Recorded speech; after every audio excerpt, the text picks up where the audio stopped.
So this is an overall revision class of the entire series of video from Chem Basics, right? Video number 1 to video number 10. I'm revising it once and for all. Yes?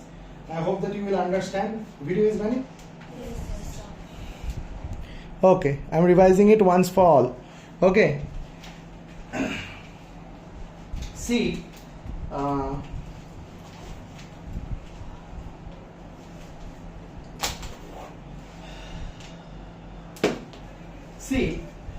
now if we start talking about what is there in Chem Basics, first of all you need to understand the difference between the elements and the compounds and the mixtures. I'll get very short because you must have found it in details in those videos. I'll get very short into it. Elements are those substances which are made up of same type of atoms. Same type of atoms. Yes or no? Yes, sir. Here, in elements, it could be so that there are elements like hydrogen, helium, lithium, beryllium, boron, carbon, nitrogen, oxygen, phosphorus, sulfur, chlorine, argon, potassium, calcium, hydrogen, helium, lithium, beryllium, boron, carbon, nitrogen, oxygen, fluorine. Fluorine, neon, sodium, magnesium, aluminium, silicon, phosphorus, sulfur, chlorine, argon, potassium, calcium. This series is according to the atomic number. Right or wrong? These are elements. Apart from these are just 20 elements. Apart from this, there are another 118 elements. There are 118 elements, out of which are 92 are naturally occurring, and rest are all artificially made by scientists. Anyway, elements are those substances which contain same type of atoms. So when we say same type of atoms, we need to get into the structure of atom. Atom contains a nucleus, yes or no? Yes, sir. You must have learned it. An atom contains a nucleus. Around the nucleus there are shells, yes or no? Now inside the nucleus there are protons, particles known as protons. Protons are what? Positively charged particles, P plus से denote करते हैं. Then there are neutrons. Neutrons are negatively charged, neutral particles, N naught से denote करते हैं. And there are electrons. Electrons are what? Negatively charged, E minus से denote करते हैं. Again, the protons have 1 unit mass. Neutrons have 1 unit mass. Electrons, mass of electrons are considered to be negligible. However, in case of charge, it has +1 charge, it has 0 charge, and it has -1 charge. These all things are already learned. Protons and neutrons are also known as nucleons. Why they are called nucleons? Because they remain inside the nucleus. Whereas the electrons are all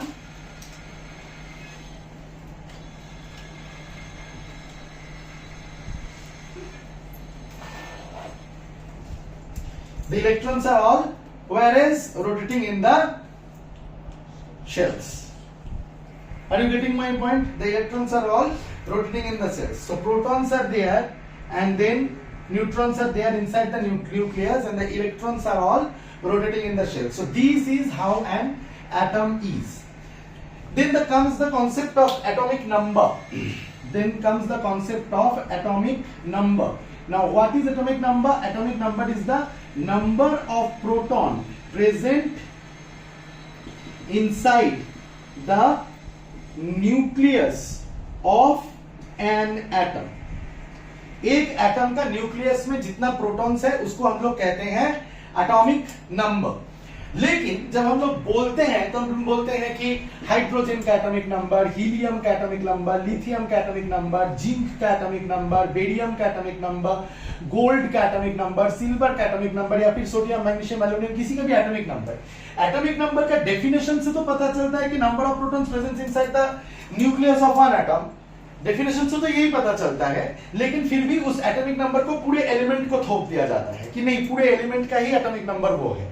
इसका reason ये है कि पूरे element में अगर मैं एक element लूं वहां पे नजर रखना, अगर कोई कॉल वॉल आ जाएगा तो वीडियो कट जाएगा, ठीक है। तो पूरे एलिमेंट में,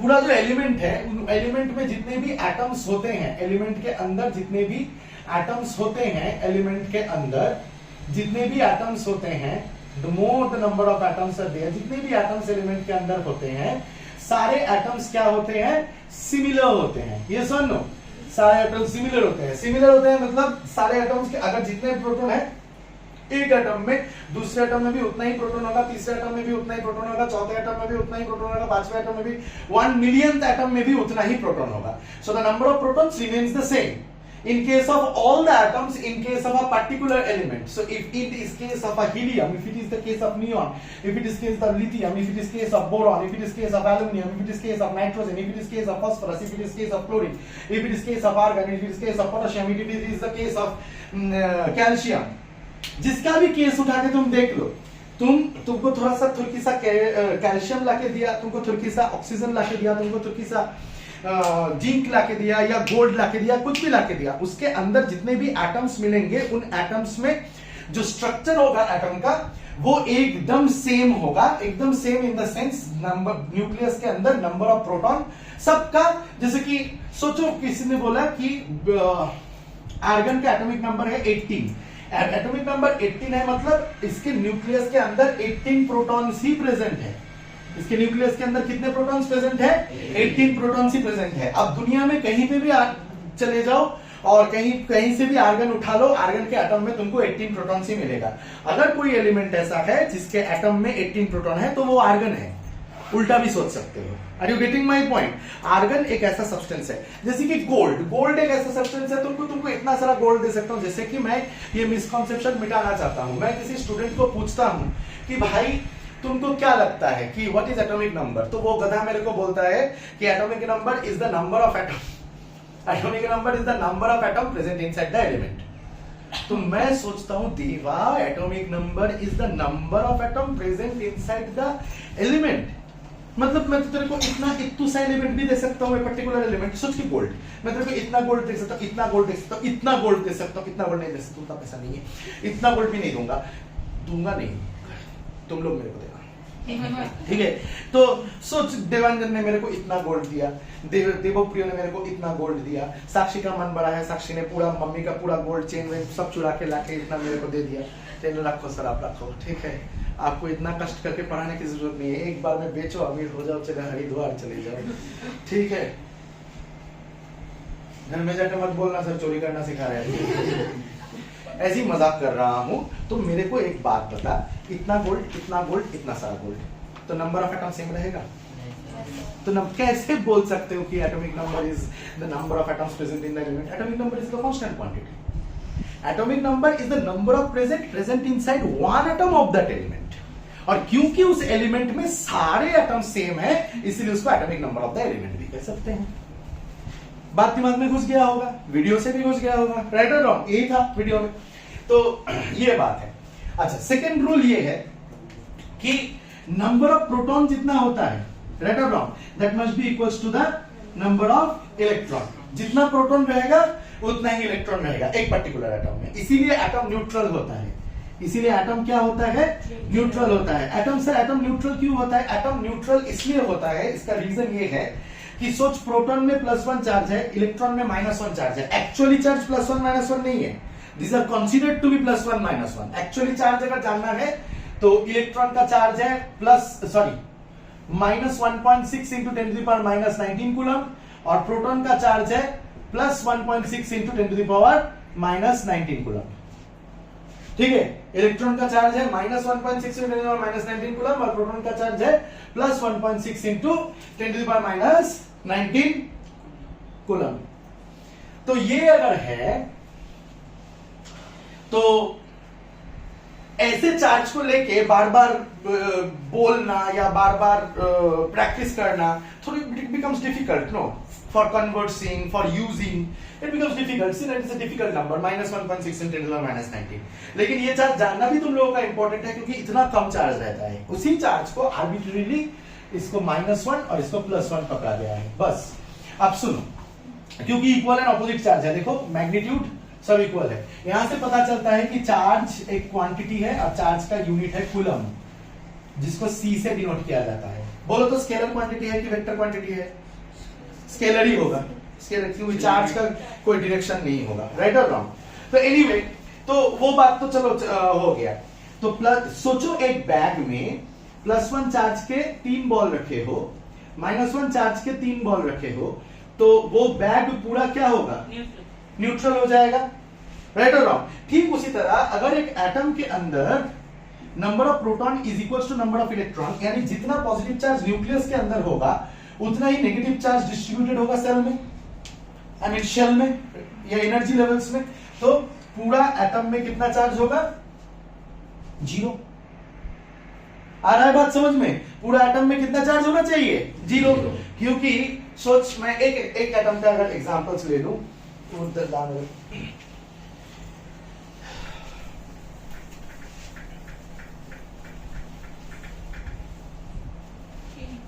अगर मैं एक एटम का एग्जांपल ले लूं, सोचो तुम्हारे पास एक एटम है, यहां पे 10 प्रोटॉन्स हैं, ठीक है, और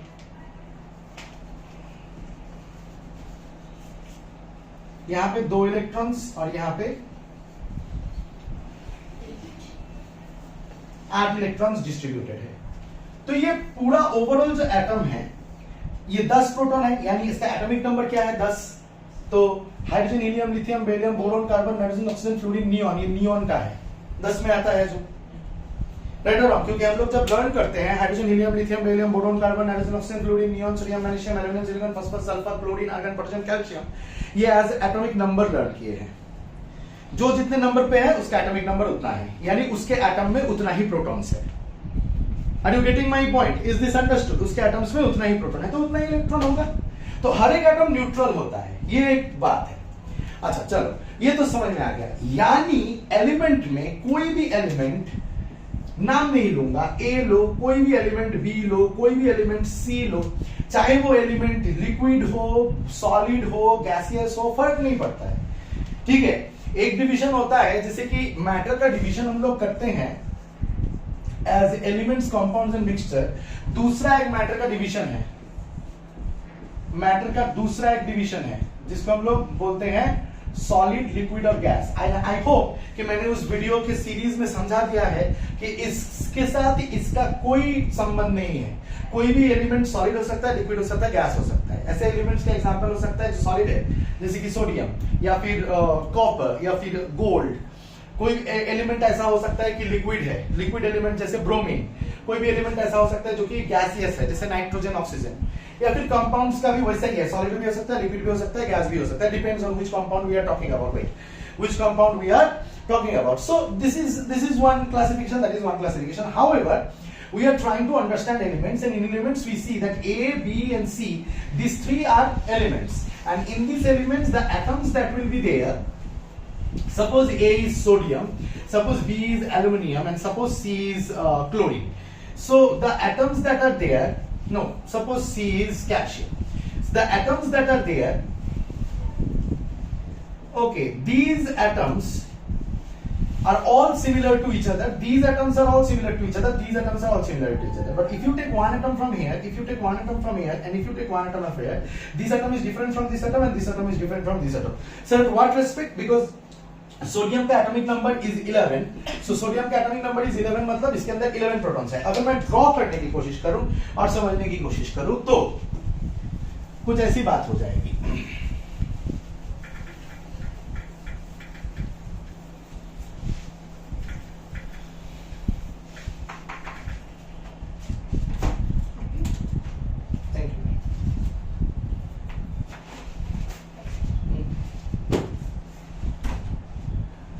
तो ड्रॉ करने की कोशिश करो और समझने की कोशिश करो तो कुछ ऐसी बात हो जाएगी।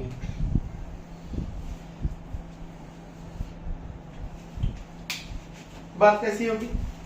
सोडियम का अगर ड्रॉ करेंगे तो सोडियम का हो जाएगा 11 प्रोटॉन्स, 12 न्यूट्रॉन्स और शेल्स रहेंगे 3। किसमें कितना शेल रहता है उसमें भी आते हैं। एल्यूमिनियम का अगर बात करें तो 13 प्रोटॉन्स रहेंगे और 14 न्यूट्रॉन्स रहेंगे।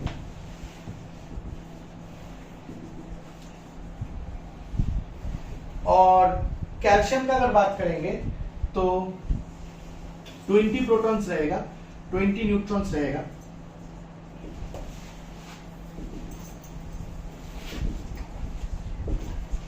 अब इलेक्ट्रॉन्स डालने की बारी आएगी तो 11 इलेक्ट्रॉन्स ऐसे डालेंगे, 1 2 3 4 5 6 7 8 1 11, 2 + 8 10 + 1 11, 1 2 3 4 5 6 7 8 9 10 11, 2 8 3 यानी 13 प्रोटॉन्स। पहले 2 फिर 8 फिर 3। और अगर इसका बात करें तो पहले 2 रहेगा फिर 8 रहेगा, 6 7 8 फिर 8 रहेगा, 1 2 3 4 5 6 7 8 और फिर 2 रहेंगे। मतलब होगा 2, 8, 8, 2। इसको कहते हैं electronic configuration. I hope electronic configuration भी वीडियो में था। इसको कहते हैं इलेक्ट्रॉनिक कॉन्फ़िगरेशन। इलेक्ट्रॉनिक कॉन्फ़िगरेशन में हमेशा याद रखो पहला शेल जिसको के शेल बुलाते हैं। अच्छा, सबसे पहली बात देखो तीनों के एटम्स तीनों से कितने अलग है। सोडियम के सारे एटम्स ऐसे हैं, कैल्शियम के सारे एटम्स ऐसे हैं और कैल्शियम के सारे एटम्स ऐसे हैं। Are you getting my point? Calcium के अंदर देखोगे सारे एटम्स ऐसे हैं, एल्यूमिनियम के सारे एटम्स ऐसे हैं और ये कौन है, सोडियम के सारे एटम्स ऐसे हैं। अब बात ये है कि कहां गया, तो इस तरह से वो अलग है एक दूसरे से, एक एलिमेंट एक दूसरे एलिमेंट से अलग है इस तरह से। तो यहां तक अगर सीख गए तो और एक चीज जो कि हमें जानना चाहिए वो है इलेक्ट्रॉनिक कॉन्फ़िगरेशन। Electronic configuration. अब इलेक्ट्रॉनिक कॉन्फ़िगरेशन का मतलब क्या हुआ? इलेक्ट्रॉनिक कॉन्फ़िगरेशन का मतलब है कि how electrons are arranged. Always remember in the पहला shell K, suppose this is the atom, the पहला shell is known as K shell, the second shell is known as L shell, the third shell is known as M shell and the fourth shell is known as N shell. K L M N ऐसे चलता है, K L M N O P। और एक बात ध्यान लगा के याद रखना, ये सबसे कम एनर्जी वाला शेल होता है, ये उससे भी ज्यादा एनर्जी वाला शेल होता है, ये उससे भी ज्यादा एनर्जी वाला शेल होता है और ये उससे भी ज्यादा एनर्जी वाला शेल होता है। ये एक एनर्जी लेवल है, उससे हायर एनर्जी लेवल है L, उससे हायर एनर्जी लेवल है M, उससे हायर एनर्जी लेवल है N। The energy level continuously gets increasing. अब तुम अगर मुझे क्वेश्चन पूछोगे कि सर ऐसा क्यों है कि इसका एनर्जी लेवल कम है, इसका एनर्जी लेवल ज्यादा है, मतलब इसमें जो इलेक्ट्रॉन्स रहेंगे वो कम एनर्जी के इलेक्ट्रॉन्स होंगे, इसमें जो इलेक्ट्रॉन्स रहेंगे वो हायर एनर्जी के इलेक्ट्रॉन्स होंगे, इसमें जो इलेक्ट्रॉन्स रहेंगे वो और हायर एनर्जी के इलेक्ट्रॉन्स होंगे और इसमें जो इलेक्ट्रॉन्स रहेंगे वो और हायर एनर्जी के इलेक्ट्रॉन्स रहेंगे। Are you getting my point? तो क्यों होता है ऐसे? इसका रीजन ये है कि सोचो एक छोटा सा फील्ड है, उस छोटे से फील्ड में तुम ऐसे दौड़ रहे हो, ठीक है। अच्छा, आज कितने बच्चे नहीं आए टोटल? संप्रीत नहीं आई, नहीं आया, स्नेहा नहीं आई, 2 और रियाना 3। तुम लोग 1 2 3 4 5 6 9 जन होना चाहिए ना तुम लोगों का। फिर 3 एब्सेंट, 6 नहीं 6, हाँ फिर 3 कौन एब्सेंट? रियाना संप्रीत जीत। अब तुम लोगों का होना चाहिए 11 की 12 जन, 1 2 3 4 5 6 7 8 9 10 11 12 जन होना चाहिए। स्नेहा कर गई है।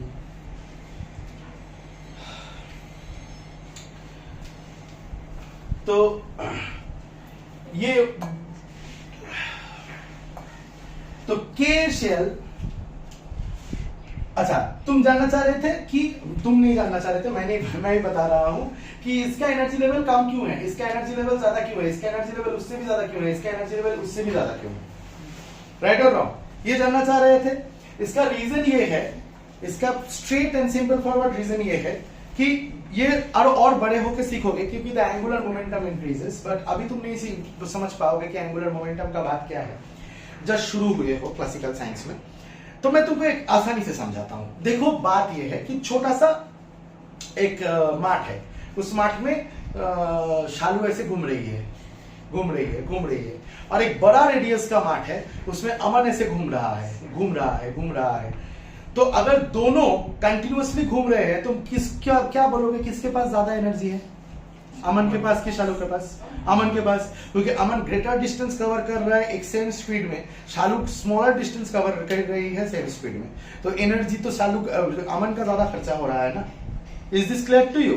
यही रीजन है कि बड़े शेल्स का रेडियस बड़ा होता है, इसलिए बड़े शेल्स में जो इलेक्ट्रॉन रहता है उसके एनर्जी भी ज्यादा होते हैं। Is this clear to you? Am I being able to make myself clear? Is there any doubt, any problem, anything? It is absolutely clear, no doubt. पूछो। Electrons revolve around the shells. Yes, electrons continue. Yeah, of course. Good question. मैं तो ये बताना भूल ही गया, मैं उल्टा ऐसे घूम घूम कर बता रहा हूं। हाँ, electrons continuously revolve in the shell. ठीक है, इलेक्ट्रॉन्स इस थ्योरी से, इलेक्ट्रॉन एक्चुअली तो ये एटम का गलत स्ट्रक्चर है। ठीक है, ये एटम का गलत स्ट्रक्चर है, गलत नहीं बोल सकते, ये एटम का ओल्ड मॉडल है। इससे भी हायर मॉडल होता है एटम का। ठीक है, जो क्लास 11 12 में और इंटरेस्टिंग मॉडल है, सीखोगे। ठीक है, तो स्पेस होता है, न्यूक्लियस के चारों तरफ ऑर्बिटल्स होते हैं, ऐसे शेप्स होते हैं फ्लावर जैसे। उसमें सोचा जाता है कि इलेक्ट्रॉन असल में एक पार्टिकल नहीं है, इलेक्ट्रॉन असल में वेव है, उसका डिस्ट्रीब्यूशन है। ठीक है, कहीं पे भी इलेक्ट्रॉन हो सकता है। ऐसे ऐसे इंटरेस्टिंग थॉट्स हैं, टॉपिक्स हैं। समझ में आ रहा है? अब मन कर रहा है 11 में साइंस लेना है? क्या करे जा रहे हैं? बजाओगे गिटार? बजाओगे? बजाते रहो। इतना हंसने का क्या? तो इतना समझ में आया? पहले शेल में हमेशा सुनो, हमेशा पहले शेल में 2 ही डाल सकते हो। ठीक है, L। सेकंड शेल में 8 डाल सकते हो, M। थर्ड शेल में 18 डाल सकते हो, N। फोर्थ शेल में 32 डाल सकते हो। सर कैसे पता चला आपको? मेरे पास एक रूल है, 2n square rule. If it is first shell, 2n square equals to 2. If it is second shell, 2 square is equals to 8. If it is third shell, 3 square is equals to 18. If it is fourth shell, 4 square is equals to 32. If it is fifth shell, 5 square is equals to 50. ऐसे करके आगे बढ़ता है। ठीक है, मतलब जितना बड़ा शेल उतना ज्यादा अमाउंट ऑफ इलेक्ट्रॉन्स कैरी कर सकता है, जितना न्यूक्लियस से दूर है। Is this clear to you? आ रहा है बात समझ में? अब बात ये है कि जब हम लोग इलेक्ट्रॉनिक कॉन्फ़िगरेशन लिखेंगे तो सोच की 10 प्रोटॉन्स है, सोच की 11 प्रोटॉन्स है, सोच की 12 प्रोटॉन्स है। तो अगर 10 की 7 प्रोटॉन्स है, अगर 7 प्रोटॉन्स है तो 7 ही इलेक्ट्रॉन्स होंगे। नाइट्रोजन का बात हो रहा है यहाँ पे। तो पहले शेल में 2 डालना है, सेकंड शेल में 5 डालना है, एकोमोडेट हो जाएगा। सिर्फ 2,8 11 प्रोटॉन्स है तो 2,8, और यहाँ पे 9 नहीं डाल सकते क्योंकि मैक्सिमम कैपेसिटी 8 है, फिर 1। 12 प्रोटॉन्स है तो 2,8,2, ऐसे करके इस चीज को कहते हैं इलेक्ट्रॉनिक कॉन्फ़िगरेशन। इससे पता चल जाता है, चुप करो, इससे पता चल जाता है कि पहले शेल में कितने इलेक्ट्रॉन्स है, सेकंड शेल में कितने इलेक्ट्रॉन्स है, थर्ड शेल में कितने इलेक्ट्रॉन्स है, फोर्थ शेल में कितने इलेक्ट्रॉन्स है। समझ में आ रहा है ऋषिराज? ठीक है, इससे पता चल जाता है। और इसको ब्रेक करना तो आसान बात है, तुमको पता है कितने इलेक्ट्रॉन्स है, उसको ब्रेक कर दो, तुमको नियम पता है। लेकिन हाँ, दिक्कत की बात एक हो जाती है, मैं बताता हूं। अगर आप के L M N ऐसे सोचोगे, M N ऐसे सोचोगे, अगर आप कैल्शियम लोगे या पोटाशियम लोगे, पहले पोटाशियम लेते हैं। पोटाशियम का सिंबल K है, क्योंकि पोटाशियम का सिंबल K क्यों है? क्योंकि पोटाशियम का असली नाम क्या है? कैरियम। सोडियम का सिंबल Na क्यों है? क्योंकि सोडियम का असली नाम क्या है? नेट्रियम, है ना।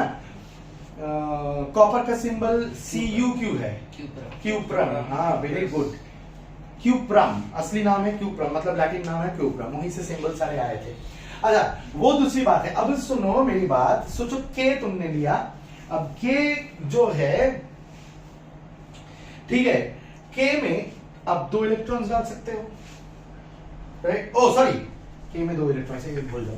के मतलब पोटेशियम, पोटेशियम का एटॉमिक नंबर है 19, यानी 19 प्रोटॉन्स है। सर कैसे पता है 19? वही लर्न किया था, hydrogen, helium, lithium, beryllium, boron, carbon, nitrogen, oxygen, chlorine, neon, sodium, magnesium, aluminium, silicon, phosphorus, sulphur, chlorine, argon, potassium 19 में आ रहा है। तो 19 है तो क्या कितने हैं? 19 प्रोटॉन्स। 19 प्रोटॉन्स होंगे तो 19 इलेक्ट्रॉन्स होंगे। 19 इलेक्ट्रॉन्स को डालना है 2, फर्स्ट शेल में डाल दिया, फर्स्ट शेल में 2 डाल देंगे, सेकंड शेल में 8 डाल देंगे, हो गया 10। थर्ड शेल में 9 डाल सकते हैं, क्योंकि थर्ड शेल का मैक्सिमम कैपेसिटी कितना है, 18 है, तो 9 आराम से डाल सकते हैं, लेकिन डालेंगे नहीं। क्या करेंगे, 8 डाल देंगे और फिर 1। अब ऐसा क्यों है, इसका रीजन तुमको अच्छे से पता चलेगा क्लास 11 में, लेकिन अभी अगर तुम मुझे पूछोगे तो मैं बताऊंगा कि फॉर स्टेबिलिटी रीजंस। ठीक है, एक्चुअली क्या होता है कि थर्ड शेल का जो 18 कैपेसिटी है, थर्ड शेल का 18 कैपेसिटी एक्चुअली पहले ना थर्ड शेल में पहले 8 तक भरता है। ठीक है, सोच लो एक रूम है, उस रूम में 8 तक भरता है, फिर ना फोर्थ शेल में चला जाता है। मतलब अगर जैसे कि अगर सोचो आर्गन है, आर्गन का तो 288 ही है, मतलब 18 प्रोटॉन्स होते हैं, 18 इलेक्ट्रॉन्स होते हैं आर्गन का, 288 ही है। ठीक है, लेकिन पोटेशियम का 289 क्यों नहीं है, पोटेशियम का 289 इसलिए नहीं है क्योंकि 8 तक भरने के बाद नेक्स्ट इलेक्ट्रॉन जो आएगा वो नेक्स्ट इलेक्ट्रॉन थर्ड वाले शेल में नहीं जाके फोर्थ वाले शेल में जाएगा। कैल्शियम में भी 2,8,8,10 होने से हो जाता, राइट और रॉन्ग, 20 नहीं, 2,8,8,2 और एक इलेक्ट्रॉन भी जब आता है वो भी फोर्थ शेल में जाता है। और उसके बाद से कैल्शियम के बाद पता है कौन है, कैल्शियम के बाद है स्कैंडियम, वेनाडियम, टाइटेनियम, ये सारे हैं। इनमें क्या होता है, इनमें वापस आ जाते हैं। मतलब अगर तुम स्कैंडियम का देखोगे, स्कैंडियम का 21 है, यानी 2,8,9,2 क्या हो रहा है मसला पता है, क्योंकि 2 इलेक्ट्रॉन्स यहां पे चले गए थे कैल्शियम तक, फिर जो नेक्स्ट इलेक्ट्रॉन है तो तुम एक्सपेक्ट करोगे कि 2,8,8,3 होना चाहिए, नहीं, वो जो एक इलेक्ट्रॉन है वो इधर आ जाता है, 2,8,9,2 हो जाता है। आ रहा है बात समझ में? ज़ैंडियम तो स्टेबल है ना? हाँ, स्कैंडियम 2,8,9,2 हो जाता है। और ऐसे करके जब तक थर्ड शेल नहीं भरेगा तब तक चलता रहेगा। लेकिन ये बात की बात है, ये अभी तुमको ये पढ़ना नहीं है। Are you getting my point? ये जस्ट तुम्हारे नॉलेज के लिए मैंने बता दिया, अभी तुमको जानना नहीं है ये। ठीक है, पोटेशियम और कैल्शियम का सीख गए। ठीक है, अभी तुम लोग मुझे क्या करके दिखाओगे, तुम लोग मुझे हाइड्रोजन से लेके आर्गन तक जो मैं बोर्ड में कर रहा हूं वही चीज हाइड्रोजन से लेके कैल्शियम तक मुझे करके दिखाओगे। बोर्ड में सर क्या कर रहे हो आप, ये प्रैक्टिस अगर तुम लोगों ने कर लिया और एज आई से अगर इस प्रैक्टिस को कर डाला तो लाइफ झींगा डाला। ठीक, अच्छी बात। प्रैक्टिस करना क्या है वो तो देख लो, प्रैक्टिस करना क्या है वो तो देख लो। देखो तुम लोग वो वीडियोस देखे हो ना अच्छे से? Yes, sir. 10 तक देख लिए? ये 10 तक मैंने बताया भी नहीं, अभी थोड़ा ही बता रहा हूं। प्रैक्टिस क्या करना है, प्रैक्टिस ये करना है, मैं बताता हूं, और जगह छोड़ के करना ताकि वहां पे मैं और चीजें दे पाऊं। ठीक है, जैसे कि फास्फोरस लिखा मैंने, फास्फोरस मैं लिखूंगा फास्फोरस का एटॉमिक नंबर यानी Z इज इक्वल्स टू 15, क्योंकि काउंट करके आएगा 15 में hydrogen, helium, lithium, barium, boron, carbon, aluminium, chlorine, neon, sodium, magnesium, argon, silicon, phosphorus. Phosphorus count करके कितना में आएगा, 15 में आएगा। तो फास्फोरस हो गया 15, सो लिखोगे ऐसे, number of proton is equals to 15, लिख दिया। बाद में रेडी हो लेना, पहले देख ले बेटा, number of proton is equals to 15 हो गया, number of electron is equals to 15 होगा। ये कौन से रूल से होता है, क्योंकि number of proton is always equals to number of electron. Number of neutron, sir number of neutron भी सिखा दो। नंबर ऑफ न्यूट्रॉन कैसे पता है तुम लोगों को? Sir, because when it is odd, then +1. ओ, वीडियो से सीख के आया है। अबे सारे अच्छे स्टूडेंट्स पढ़ने आए हैं, thank you, good, sincere, very good. हाँ, सही बात बोला इन्होंने। एक ट्रिक है, लेकिन ये दत्ता ट्रिक है। ठीक है, इसको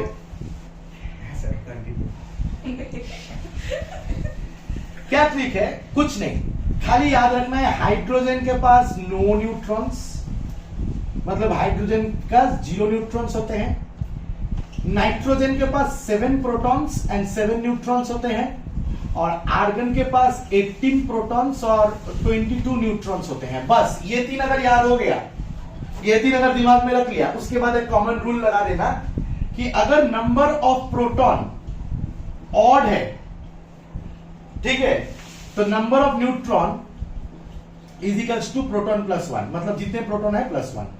और अगर नंबर ऑफ प्रोटॉन इवन है तो number of neutron is equals to number of proton, जितने प्रोटॉन उतने न्यूट्रॉन। इसलिए ये नंबर ऑफ प्रोटॉन क्या है, ऑड है, तो एक ज्यादा न्यूट्रॉन रहेगा 16। अब तुम निकालोगे मास नंबर। मास नंबर मतलब A means mass number. A is equals to खाली number of proton plus number of neutron को ऐड करोगे 31। Is this clear to you? आ रहा है बात समझ में? नंबर ऑफ प्रोटॉन और नंबर ऑफ न्यूट्रॉन को ऐड करोगे क्या आएगा, 31 आएगा। तो तुम क्या करोगे, यहां पे ऐसे लिखोगे P15 31। यहां पे एक गलती करोगे, क्लोरीन के टाइम पे गलती करोगे, लेकिन वो तुम्हारा कॉपी चेक करते हुए मैं समझा दूंगा, ठीक है? उसको लेके चाप लेने की जरूरत नहीं है। क्लोरीन के टाइम पे एक गलती होगा, ठीक है, लेकिन उसको लेके चाप नहीं लेना है, गलती करो, मैं समझा दूंगा उसको, ठीक है? गलती से मैं स्टाइल ही है, गलती से सीख लूंगा। हाँ, यही उम्र है, कर ले गलती से मिस्टेक। ओके, तो ये हुआ, ये लिख लिया। अब ये तेरा पूरा एटम का स्ट्रक्चर बता रहा है। एक न्यूक्लियस ड्रॉ करना, इसमें 15 प्रोटॉन्स, तो ऐसे बैठ के 15 पार्टिकल्स ड्रॉ करना है मुश्किल है, तो 15 प्रोटॉन्स लिख देना, 16 न्यूट्रॉन्स लिख देना, फिर ऐसे शेल्स बनाना। अच्छा, कितने शेल्स बनाने हैं पहले से कंफ्यूज नहीं होके एक काम करना, 15 प्रोटॉन्स यानी इलेक्ट्रॉन्स यानी इलेक्ट्रॉनिक कॉन्फ़िगरेशन हो जाएगा 2, 8, 5, क्योंकि 15 को तो पहले शेल में 2 देना है, तो सेकंड शेल में 8 देना है, तो 2 और 8 10 बन गया, बचा कितना 5, तो कितना हो गया 285। आया बात समझ में? तो 285 है, तो पहले शेल में 2 दे दो, सेकंड शेल में 1 2 3 4 5 6 7 8 दे दो, और थर्ड शेल में दे दो, ठीक है? ऐसे करके मुझे ये पूरा, और यहां पे ना जगह ब्लैंक रखोगे हर एक के लिए, यहां पे जगह ब्लैंक रखोगे, सीरियली करोगे, तो यही काम मुझे हाइड्रोजन टू कैल्शियम तक चाहिए। हो पाएगा? तो ये काम करने के बाद मैं और समझाऊंगा, और जो लोग YouTube पे देखेंगे ये काम करेंगे, वीडियो बंद करेंगे, मतलब वीडियो यहीं पे खत्म हो रहा है, वीडियो बंद करेंगे, ये काम करेंगे, फिर नेक्स्ट वीडियो चलाएंगे, तभी कुछ फायदा हो पाएगा, नहीं तो नहीं हो पाएगा।